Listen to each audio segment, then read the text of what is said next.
When you're harvesting violets, you want to make sure to just pick off the bud and not the stem, because that's the part you need to make the syrup.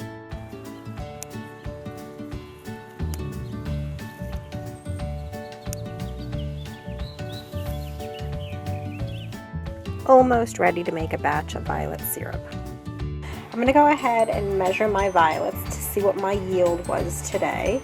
I have a feeling I probably only have about 2 cups, but we'll see.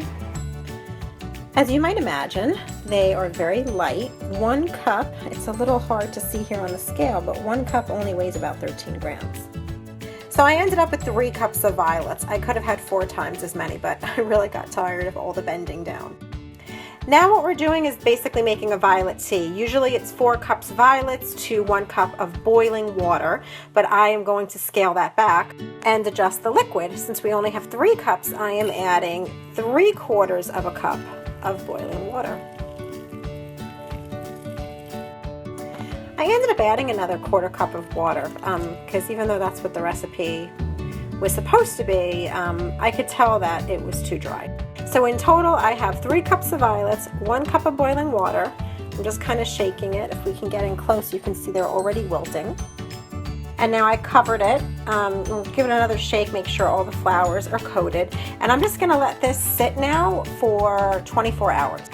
And essentially what we're gonna do is it will steep, and like I said, it's making a violet tea. And this is part 1 because I am going to have to finish the rest when I get back to Maryland tomorrow. After the steeping process, I'm going to add sugar to it, which makes it into a syrup. And now I'm really wishing I had the energy to go pick more violets because I would love to make candied violets to keep for the rest of the year. Good morning. Remember I started making a violet syrup a couple of days ago? I am getting ready to finish that project today.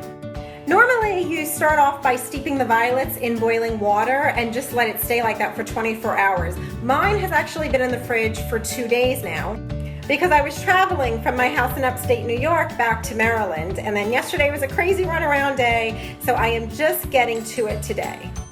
So this is where we left off 2 days ago. I took the violets and I steeped them with some boiling water. Normally you only have to do this for 24 hours. I've actually never let it steep for 2 days, but I don't think that's going to be a problem. I think if anything, it'll just have a stronger violet flavor, which is great.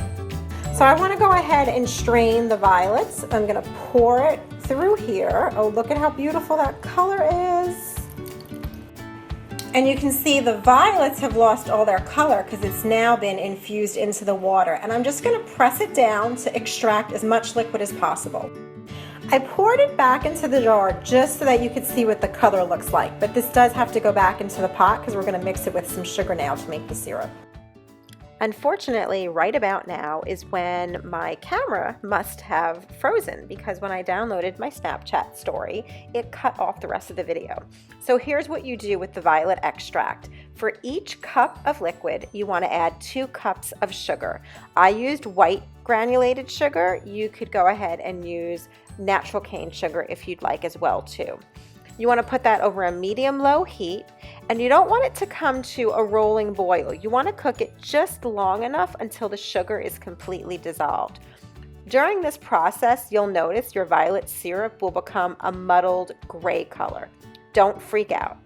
Once the sugar is completely dissolved, remove it from the heat and then squeeze in a few drops of lemon juice, and you'll notice all of a sudden it'll come back to a really beautiful violet color.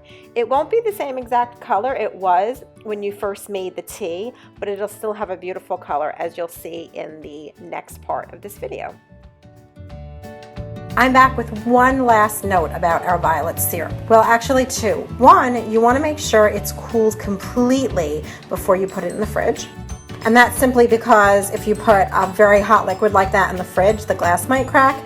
The other note is if your syrup looked cloudy at first, don't worry, because as it cools, you can see it becomes nice and clear. And look at that beautiful color. It tastes delicious. I wish I could share it with all of you. Get the full recipe at injennieskitchen.com.